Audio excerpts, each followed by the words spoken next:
Olivia Brennan estava parada na porta do seu escritório de canto, braços cruzados, observando Marcus Reed juntar suas coisas. Exatamente às 17h25. 4 anos ela trabalhava naquele prédio, e 4 anos via esse homem sair no mesmo horário, todo santo dia sem falhar uma vez. Hoje à noite, algo dentro dela estalou. Por que você não namora? A pergunta saiu da boca dela antes que pudesse segurar. Marcus congelou, a mão na maçaneta da porta. 4 anos, Marcus. Nenhuma vez. Todo mundo comenta. O que você está escondendo? Ele virou devagar, e pela primeira vez Olivia viu algo brilhar, naqueles olhos cinza calmos. Não era raiva. Não era defesa. Era um cansaço tão profundo, que parecia não ter fundo. Você realmente quer saber? Olivia assentiu, o coração de repente batendo forte. Ela não fazia ideia que a resposta dele ia quebrar tudo. O que ela achava que entendia sobre amor, sobre sacrifício, sobre as promessas que as pessoas fazem, e as que elas realmente cumprem. 6 meses antes, Olivia Brennan tinha entrado na Brennan e Associados, como a CFO mais jovem da história da empresa. A placa com seu nome na porta parecia, ao mesmo tempo, uma conquista e uma cobrança. Seu pai tinha construído aquela firma do zero, e agora, aos 31 anos, ela precisava provar que a aposentadoria dele era uma transição, não uma rendição. Na primeira semana, ela se enterrou em relatórios de desempenho. Números nunca mentem. Números nunca cochicham pelas costas. Sobre nepotismo. Ou questionam se você mereceu o mesmo lugar na mesa. Ela revisou cada departamento, cada coordenador, cada analista, procurando padrões que ajudassem a entender a máquina que agora comandava. Foi quando notou Marcus Reed pela primeira vez.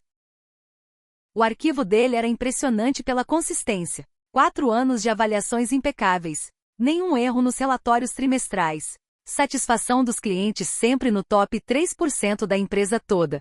Era o tipo de funcionário que as empresas brigam para contratar, e os concorrentes tentam roubar. E mesmo assim, ele recusava toda a promoção oferecida. 3 vezes indicaram ele para coordenador de equipe. 3 vezes ele recusou com educação.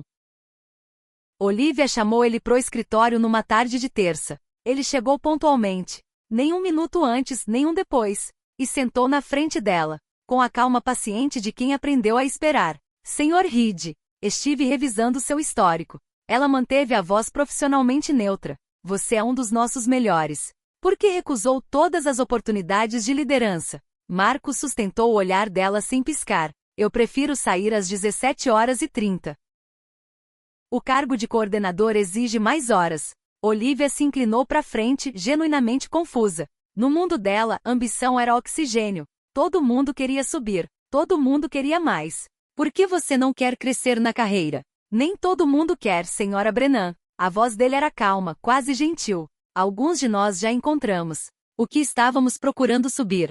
Ela dispensou ele na hora, frustrada com a resposta enigmática e com a aparente falta de ambição. Mas aquelas palavras ficaram na cabeça dela, como uma farpa que não conseguia tirar. O que Marcus Reed estava procurando subir ficou claro às 17h32 daquela mesma tarde. Ele saiu da garagem, pegou a Marginal Pinheiros e seguiu o caminho que conhecia de cor. 20 minutos depois, entrou na Alameda Arborizada, do lar de longa permanência Santa Clara, em Pinheiros. As enfermeiras da recepção cumprimentaram com a cabeça. Já não pediam mais assinatura dele fazia anos. Quarto 217 ficava no final do corredor leste, onde a luz da tarde durava mais.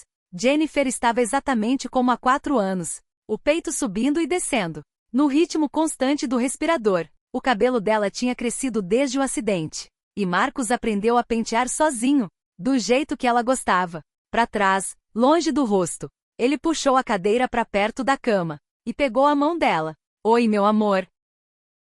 Dia longo hoje. Chegou uma nova CFO, filha do patrão. Parece inteligente, mas perguntou por que eu não quero ser gerente. Ele deu uma risada baixa. Não soube explicar que eu já tenho o emprego mais importante do mundo. Ele leu para ela por 1 hora. O mesmo livro que começaram antes do acidente. Um romance que ela pegou numa livraria de aeroporto. As páginas agora estavam macias de tanto manuseio. Ele nunca pulava páginas. Eles iam terminar juntos. Mesmo que juntos, agora fosse diferente. do que os dois imaginaram. Às 19 horas, ele foi buscar Lily no contraturno da escola. A filha saiu correndo pela porta, com a energia sem fim de uma menina de 8 anos, que ficou muito tempo parada. Papai, o senhor Pedro contou a piada mais engraçada hoje, sobre um pinguim e um boneco de neve. Você contou pra mamãe? Marcos afivelou o cinto dela e beijou o topo da cabeça. Contei. Ela ia rir. Eles fizeram um jantar juntos naquela noite? Macarrão com muito alho, do jeito que Jennifer fazia. Lily colocou 3 pratos na mesa, incluindo a cadeira vazia, que nunca tiravam. Depois da lição de casa, do banho, e de mais um capítulo de A Teia de Carlota, Marcos apagou a luz do quarto da filha e sentou sozinho na cozinha escura, até quase meia-noite, olhando a foto de casamento na geladeira. Nela, Jennifer ria de algo que ele sussurrou no ouvido dela, o véu preso no vento. Os dois tão jovens que mal pareciam adultos. Ele não chorou. Tinha parado de chorar depois do primeiro ano, quando percebeu que lágrimas não mudam nada, e a energia é melhor usada para os vivos. Mas permitia esses momentos quietos de lembrar, de honrar o que foi, de esperar o que ainda pode vir. Algumas promessas, ele aprendeu, não têm data de validade. Um mês se passou. E Olivia começou a prestar mais atenção em Marcus Reed do que queria admitir. Começou pequeno. Notou que ele almoçava sozinho na mesa. Nunca se juntava aos grupos na copa. Notou que desviava perguntas pessoais com facilidade, redirecionando a conversa pro trabalho, com a habilidade de quem fazia isso 1000 vezes. Notou que a mesa dele não tinha foto, nem enfeite pessoal. Nada que desse pista de quem ele era depois das 17h30. A primeira rachadura na armadura dele apareceu numa quinta tarde. Olivia ia pro carro quando viu Marcos no estacionamento, celular no ouvido. Ela diminuiu o passo, não exatamente escutando, mas também não saindo rápido. Chego em 20 minutos. A voz dele era diferente de tudo que ela já tinha ouvido. Suave, preocupada, carinhosa. Como ela estava hoje? Uma pausa. Ela parecia confortável? Que bom, isso é bom. Diz pra ela que estou a caminho. Ele desligou e saiu sem notar Olivia. 3 filas de carro mais adiante, as chaves esquecidas na mão. Na manhã seguinte, ela fez algo de que não se orgulhava muito. Pediu pra Tina do RH puxar o contato de emergência de Marcus Reed. Só por precaução disse pra si mesma. Pro arquivo. Só um número estava listado. Lar de longa permanência Santa Clara. Olivia passou o horário de almoço pesquisando a instituição no notebook. O Santa Clara era especializado em lesões cerebrais graves, comas, estados vegetativos persistentes. Cuidavam 24 horas de pessoas que não podiam se cuidar, famílias que não desistiam da esperança. Suas mãos tremeram levemente ao fechar o navegador. Marcus Reed tinha alguém lá, alguém que visitava todo dia, alguém que ligava no caminho para perguntar se ela parecia confortável. Ela? Quem era ela? Naquela sexta, a empresa fez o happy hour mensal num bar no centro. Olivia foi porque precisava aparecer, tomando um gole de vinho, enquanto conversava com chefes de departamento, que se esforçavam demais para impressionar. Marcos, claro, não estava lá. R$5 que ele tem uma namorada secreta. Tina anunciou pro grupo perto da mesa de sinuca. Nenhum homem bonito assim fica solteiro 4 anos sem motivo. Ou talvez ele seja estranho mesmo, alguém disse. Você já reparou que ele nunca fala da vida pessoal? É como se ele não existisse fora daqui. Olivia não disse nada. Agora sabia mais do que eles. Mas o conhecimento pesava no peito. Menos como informação. E mais como um fardo que não pediu para carregar. No fim de semana, Marcos e Lily fizeram a visita de sempre ao Santa Clara. Lily passou a manhã de sábado fazendo um desenho novo. Língua para fora de tanta concentração. Escolhendo os tons certos de verde e azul. É a gente no parque, ela explicou, mostrando o desenho. Olha, tem você, tem eu e tem a mamãe. Ela tá com o vestidinho amarelo. Aquele que usou no meu aniversário antes. Marcos olhou o desenho com a seriedade que merecia. Na figura, os 3 estavam de pé. Os 3 estavam sorrindo. Os 3 estavam juntos. É lindo, filha. Vamos mostrar pra ela. Eles colaram o desenho na parede ao lado da cama de Jennifer, perto de dezenas de outros que Lily fez ao longo dos anos. Uma galeria de esperança feita de giz de cera e lápis de cor, registrando todo feriado, toda conquista, todo dia comum que Jennifer perdeu. E Lily se recusava a deixar ela perder de vez. A senhora acha que ela vê os desenhos? Lily perguntou, a mãozinha segurando os dedos imóveis da mãe. Marcos se ajoelhou ao lado da filha.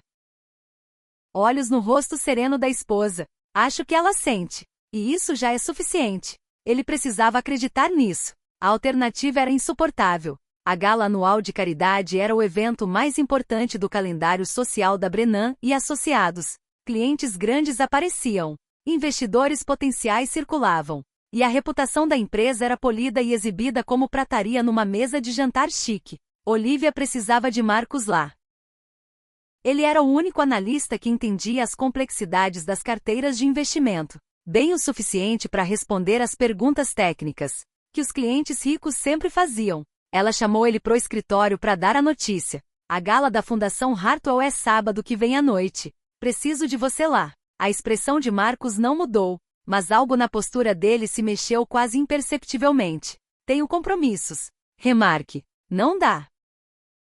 Olivia sentiu a frustração subir. Estava acostumada com gente dizendo sim para ela, especialmente funcionários cuja carreira dependia da opinião dela.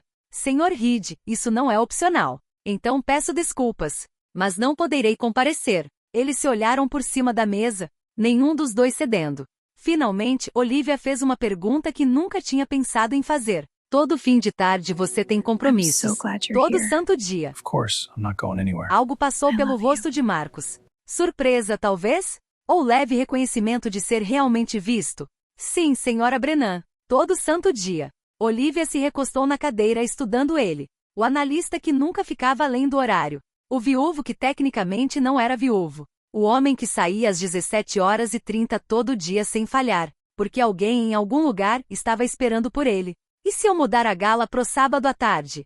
Ela ouviu a si mesma dizer.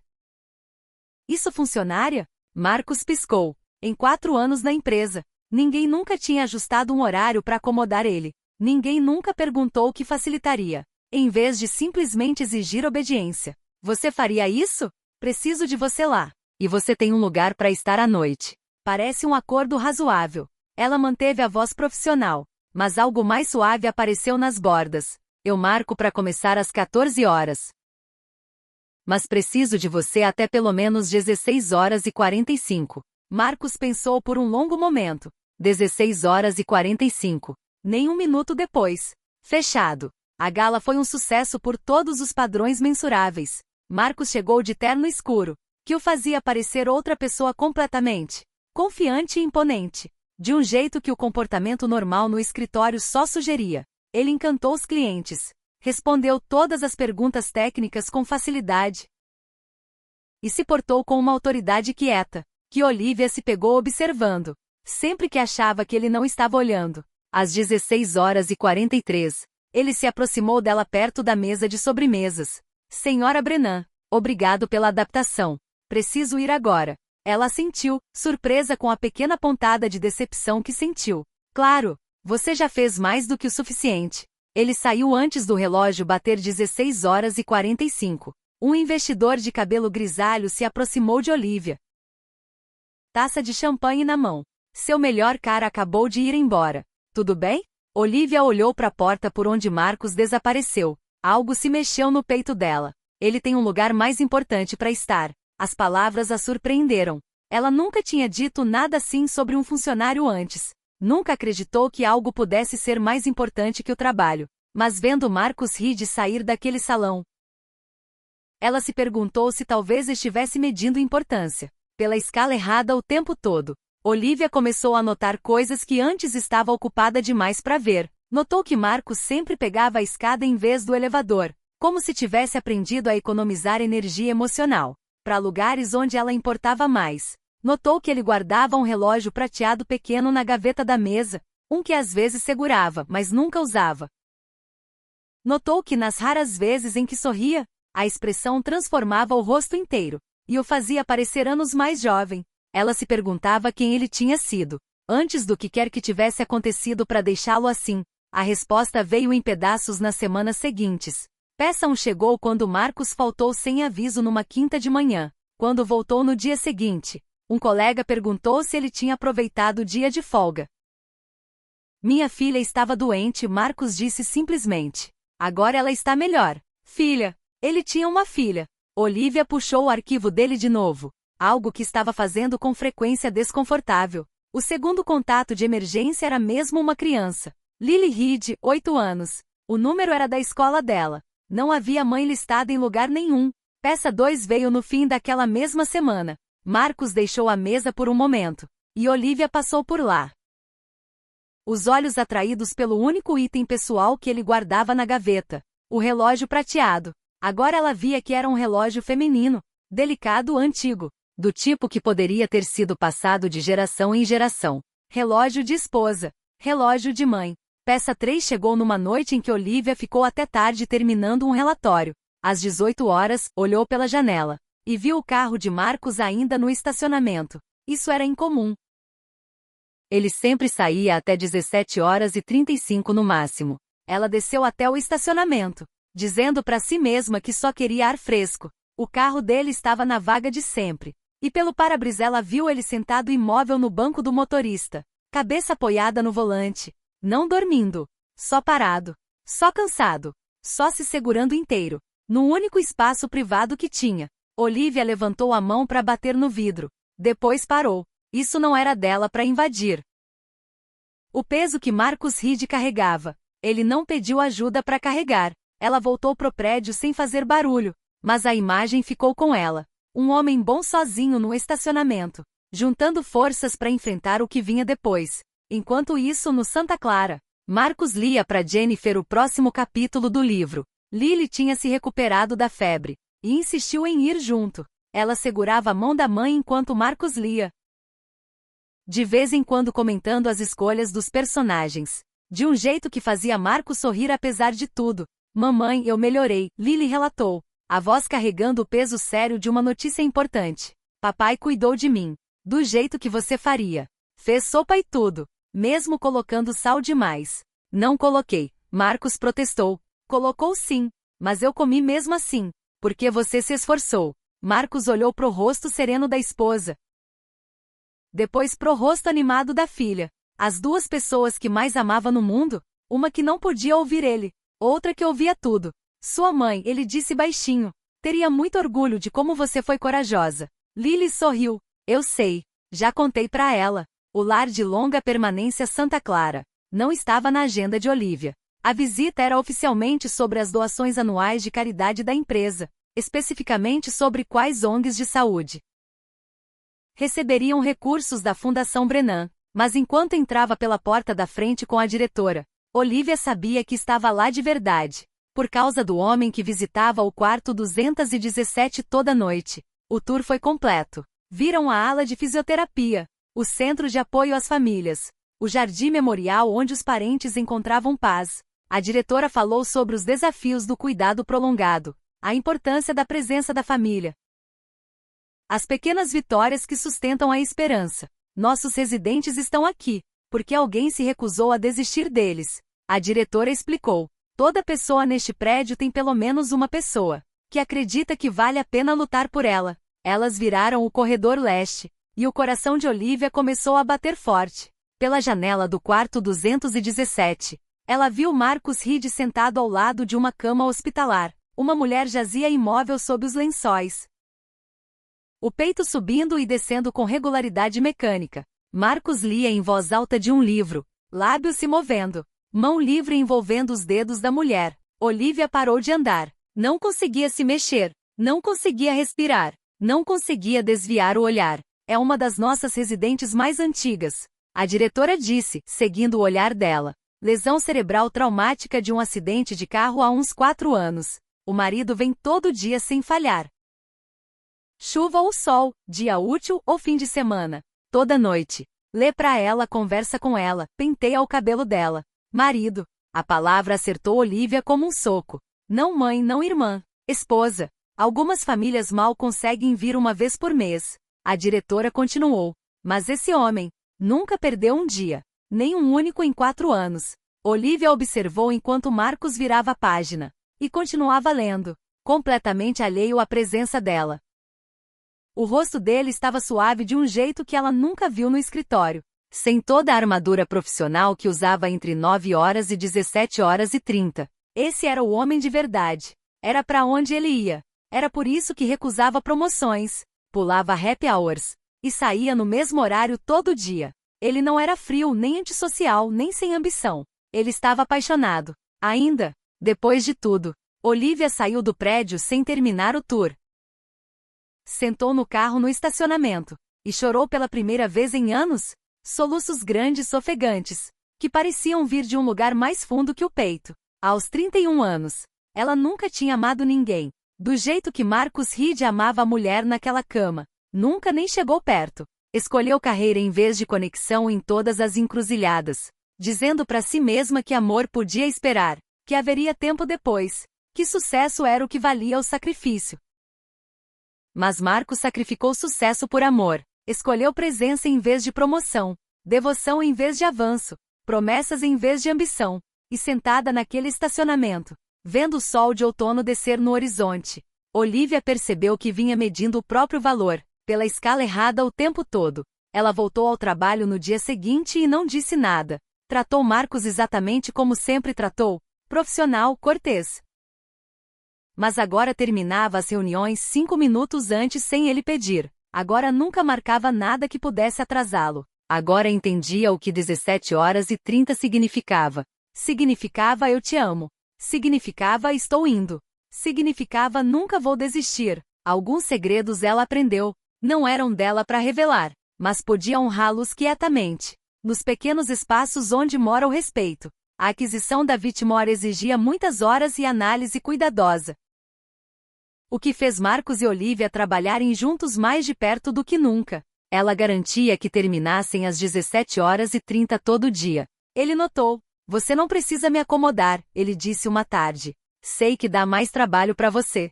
Olivia levantou os olhos do notebook. Todo mundo tem suas prioridades, Sr. Reed. Estou aprendendo a respeitar isso. Algo mudou entre eles. Depois disso as conversas ficaram mais longas, passando de planilhas e projeções para assuntos quase pessoais.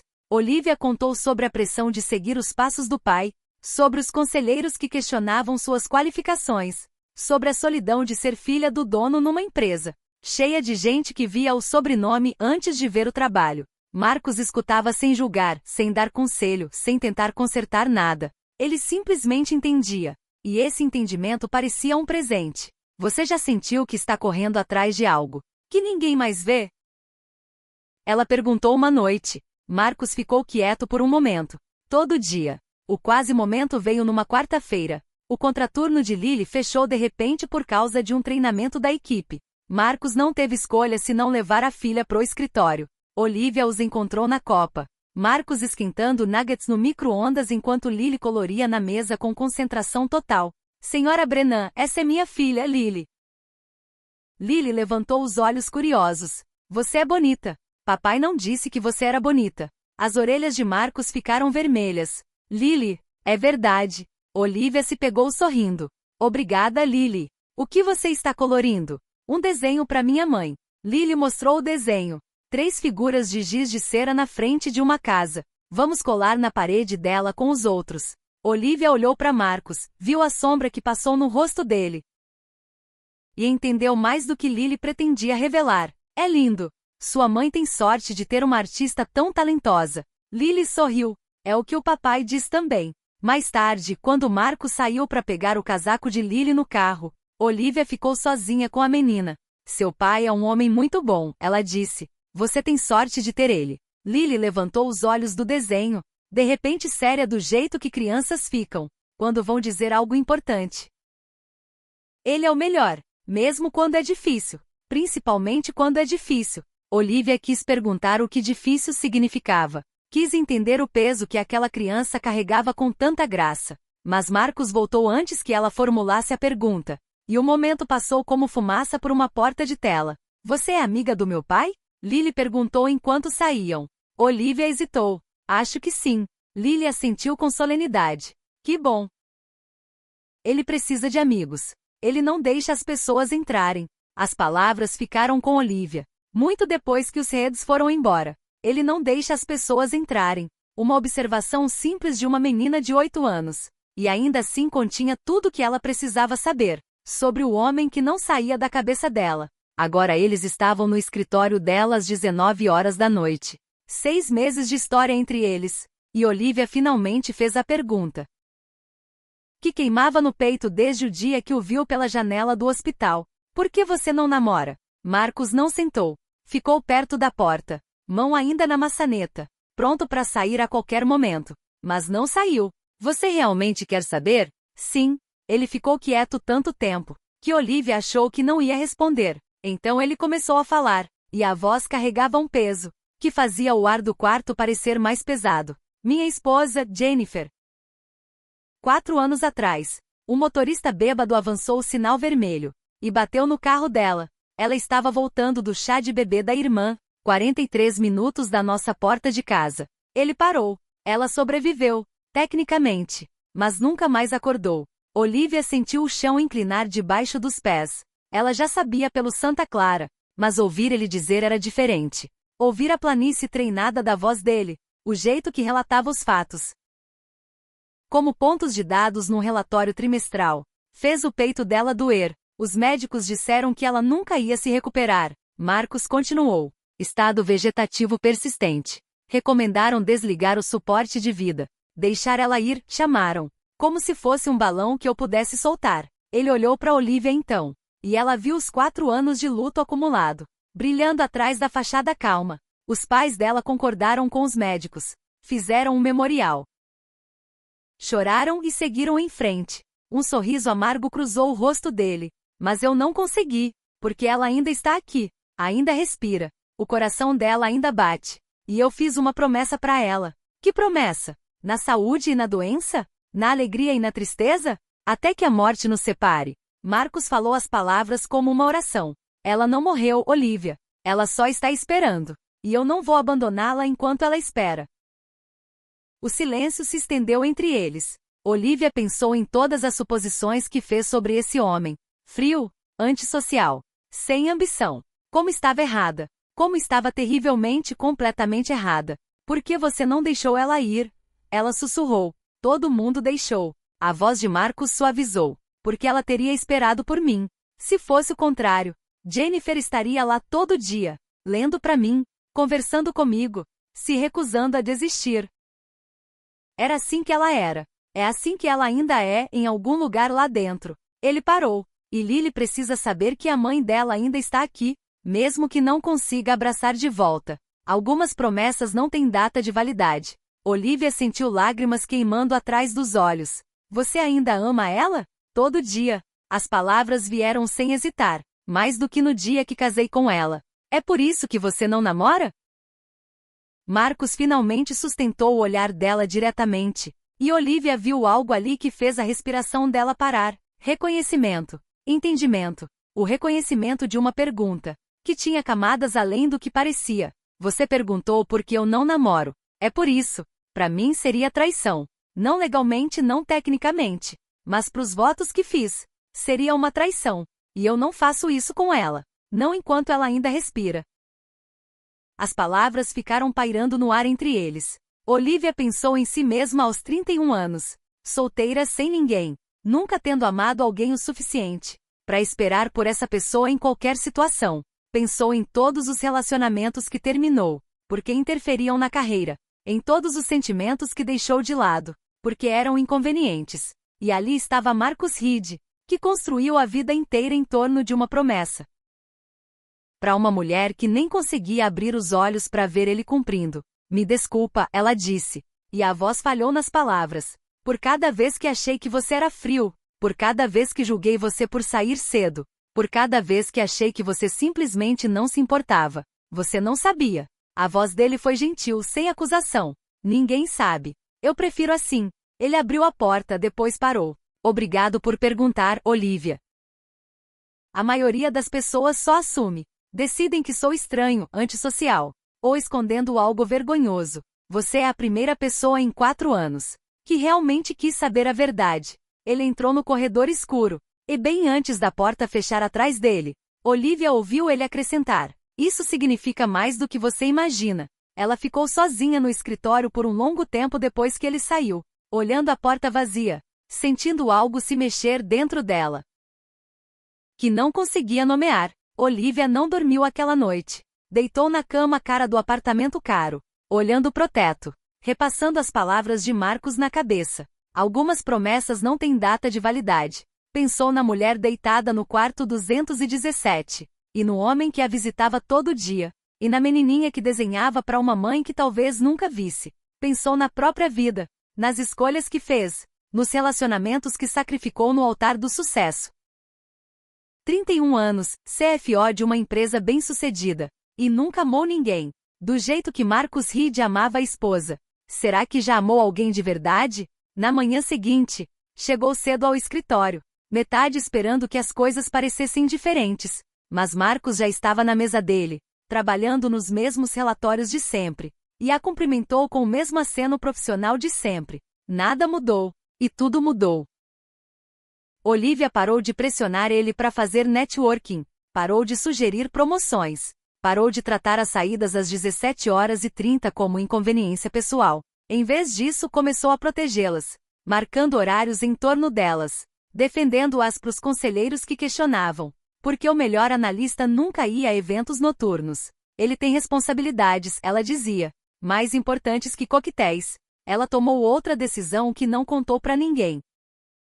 Ligou pro Santa Clara e pediu para falar com a diretora que conheceu no tour. Explicou que a Brennan e Associados queria fazer uma doação anônima, profundo de cuidados de longa permanência, especificamente para cobrir os custos de uma paciente chamada Jennifer Reed. Quanto? A diretora perguntou. O suficiente para cobrir os cuidados pelos próximos 5 anos. Quanto for necessário. A diretora ficou em silêncio por um momento. É muito generoso. Posso perguntar por que essa paciente em específico? Olivia pensou em Marco sentado no carro no estacionamento, juntando forças para enfrentar mais um dia. Pensou em Lily desenhando para uma mãe que talvez nunca acordasse. Pensou em amor que não pede nada em troca, porque algumas promessas merecem ser sustentadas, mesmo as que a gente não faz pessoalmente. Porque algumas promessas merecem apoio, ela disse, mesmo as que não são nossas. No fim de semana seguinte, Marcos e Lily fizeram a visita habitual ao quarto de Jennifer. Lily tinha feito um desenho novo, e tagarelava animada enquanto caminhavam pelo corredor leste. Esse é diferente, papai. Olha, Marcos examinou o desenho. 3 figuras em primeiro plano. Lily, Jennifer e ele. Mas no fundo, um pouco afastada do grupo familiar, estava uma quarta figura. Uma mulher de cabelo castanho escuro, olhando para eles com um sorrisinho. Quem é essa? Marcos perguntou. A moça legal do seu trabalho. Aquela que perguntou por você. Lily estudou o próprio desenho com crítica. Ela parece sozinha, né? Como se estivesse procurando as pessoas dela. Mas ainda não encontrou. Marcos ficou olhando a figura de giz de cera. Algo se mexendo no peito, que ele não conseguia identificar. Olivia Brennan, desenhada com traços simples de criança, parada na borda do retrato da família dele. Você contou para ela sobre a mamãe? Lily perguntou. Contei. Que bom. Lily assentiu com a certeza das crianças pequenas. Ela parecia alguém que ia entender. Na segunda-feira, Marcos fez algo que não fazia há 4 anos. Quando o time anunciou que ia almoçar junto. Em vez de recusar como sempre, ele hesitou. Posso ficar 30 minutos, ele disse. Os colegas olharam para ele como se tivesse anunciado que ia morar em Marte. Você vai almoçar com a gente? Tina do RH perguntou. De livre e espontânea vontade? 30 minutos, Marcos repetiu. É tudo que consigo. Do outro lado da sala, Olivia viu ele sair com o grupo. Algo quente se espalhando no peito dela. Era uma coisa pequena, meia hora com colegas? Mas ela entendia o que significava. As muralhas que ele construiu não estavam caindo. Mas ele estava abrindo uma porta. Só uma fresta. Só o suficiente para deixar entrar um raio de luz. Ela sorriu, e quando Marcos olhou por cima do ombro antes de entrar no elevador, ela achou que viu ele sorrir também. 3 meses depois, Olivia recebeu uma ligação que mudou tudo. Era a diretora do Santa Clara, agradecendo pela doação que manteve a instituição funcionando. Num trimestre difícil. Mas no fim da ligação, quase como um comentário à parte, ela mencionou outra coisa. Você talvez queira saber sobre uma das nossas pacientes de longa permanência, Jennifer Reed.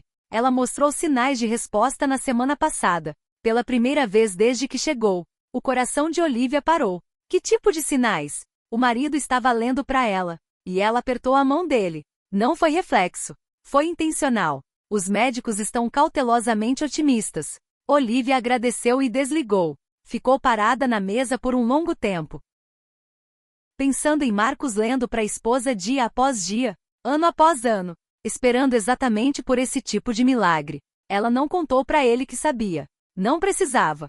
Na noite depois que Jennifer apertou a mão de Marcos, a família Reed se reuniu no quarto 217 pela primeira vez, como uma família que talvez tivesse futuro. Lily sentou de um lado da cama, dedinhos envolvendo a mão da mãe. Marcos sentou do outro, lendo do mesmo livro de sempre. A voz dele era firme, mas a mão livre tremia levemente.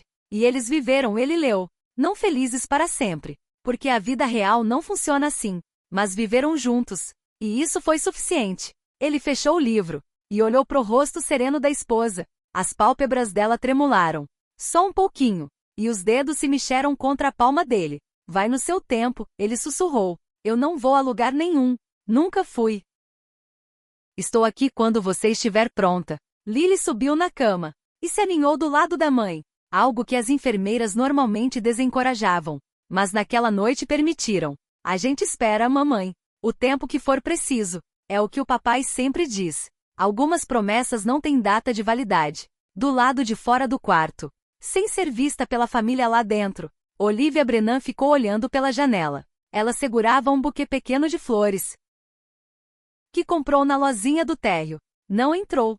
Colocou as flores na mesa da enfermagem, com um bilhete simples, para Jennifer Reed, quarto 217, e ficou mais um momento, observando o homem que ensinou a ela como o amor parece, quando não é conveniente, não é fácil, não é retribuído, de nenhuma das formas que o mundo costuma medir. Marcos olhou para cima de repente, como se sentisse a presença dela. Pelo vidro, os olhos dele se encontraram. Olivia levantou a mão num aceno pequeno. Depois virou e caminhou pelo corredor. Não olhou para trás. Não precisava. Algumas coisas não são para serem faladas. Algumas conexões existem nos espaços entre as palavras, nas coisas que não precisam ser ditas, porque já são entendidas. Marcos viu ela ir embora, a mão ainda envolvendo os dedos da esposa. Não foi atrás. Ela não esperava que fosse. Mas quando Olivia empurrou as portas da frente do Santa Clara e saiu pro ar fresco da noite, se pegou sorrindo. Ela tinha vindo ali procurando algo que não sabia nomear. Uma razão para acreditar que amor era real. Talvez prova de que ainda existiam pessoas que faziam promessas que pretendiam cumprir. Ela encontrou isso num quarto de hospital, onde um homem lia histórias para uma mulher que talvez nunca acordasse. Encontrou em desenhos de giz de cera de uma menininha, e num relógio prateado na gaveta de uma mesa. E em saídas às 17h30 que eram compromissos sagrados com a devoção. Encontrou. E agora sabia que era possível. Marcus Reed talvez nunca fosse dela. Jennifer podia acordar amanhã, ou dormir para sempre. O futuro era incerto, como todos os futuros são. Mas Olivia tinha 31 anos, e pela primeira vez na vida, entendeu o que estava procurando. Não sucesso, não poder, não um escritório de canto com o nome na porta. Só alguém que a visitasse todo dia, não importasse o quê. Alguém que lesse para ela e esperasse por ela, e se recusasse a desistir. Alguém que entendesse que algumas promessas não têm data de validade. Ela caminhou até o carro e dirigiu para casa pelas ruas escuras de São Paulo. E em algum lugar da cidade, Marcus Reed lia mais um capítulo para a esposa, e uma menininha desenhava mais um desenho para a galeria na parede. E no quarto 217 do lar de longa permanência Santa Clara, os dedos de Jennifer Reed se mexeram contra a mão do homem que nunca deixou de acreditar que ela voltaria para ele. Às vezes isso era suficiente. Às vezes ser visto era o maior presente de todos.